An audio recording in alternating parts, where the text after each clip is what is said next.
Okay, so one topic I really wanted to cover, and I think it's in a lot of people's mind, is when a property is tenanted, right? You and I talked about it briefly on the way here. Yeah, this rental market is Mental, nuts right it's now. crazy. Yeah, Like the price and everything all together, there's multiple offers. Yeah, it's insane. Yeah. But on the other side too, as a landlord, now you want to sell your property. We talked about that briefly Yeah. as well. Like, you get someone like that. Like, what's your first advice to someone? Like, what do you take on that? Wow. So I mean, there's a whole legal component to Right. this, and where the issue has become is that tenants they're way more educated than they ever were when it comes to Oh, yeah. their rights, and they're entitled to have that. I mean, there's a tenant hotline, there's a landlord hotline, there's friends, relatives, lawyers, realtors, all giving them all this advice, most of which is not real, but it puts things into their heads, it makes them think, and they end up realizing that they are in a position of strength. I mean, the issue is this, someone is off of a lease, so they're automatically on a month-to-month period. To clarify, we're talking about residential leases. Residential Only leases, residential. that's what we're talking about. Commercial, lock them out, kick them out, we're pretty much done, all right? And this is not the United States of America. God bless America. There, Yeah. depending on the state, you can pretty much do the exact same thing. You Essentially. walk up, lock the door. Here, the tenants hold the rights. They always have. This is not new. It used to be called, it was like the Tenancy Act because it was really in their favor for a long period of time. Let's rewind for a sec Listen. for history lesson for Yeah. all those that want to understand Please, how yeah. Ontario works. So now we have the Commercial Tenancies Act, Right. Residential Tenancies Act, right?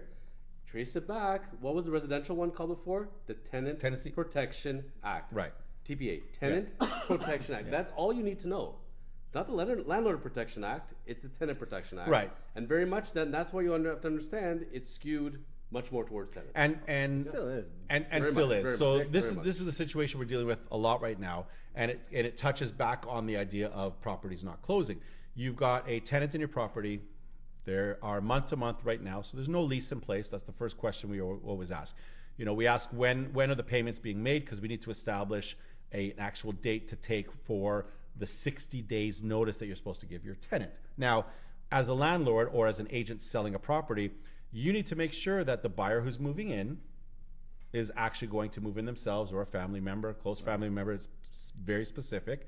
You need to make sure that it's very specific. It can't be the brother-in-law or the aunt or the uncle, for that matter. It can't even be the grandfather, mother, son, Immediate. daughter, immediate family only. Not even sibling. Not even sibling. Yeah, it's very, very tight. So you need to make sure that the actual buyers themselves, for the most part, are moving into the property. They need to sign a declaration at closing saying that they're going to do this.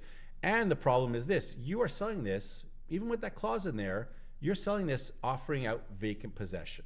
So any buying agent out there, even the inexperienced ones, they usually catch the end of the clause. The clause normally reads that the buyer, that the seller is going to give notice on the proper forms within the proper amount of time, to the tenant, and the buyer is going to sign a declaration that they are moving in. I've done this a few times, right? Yes, but And it I'm ends laughing with for a reason. and it ends with a standard part that says if the tenant doesn't leave, the buyer will assume the tenant. That's how that clause. That's a standard clause that's out there that's used, and the minute that that's put in that form, most, if not all, buying agents will catch that. They'll be like, no, we don't want to assume the tenant. They'll cross that out, and now you're going to go accept it as the seller, as a selling agent, and you are now going to turn around and promise them vacant possession. That's ultimately what you're doing, correct? That's very dangerous ground. Okay, so let's start off with this.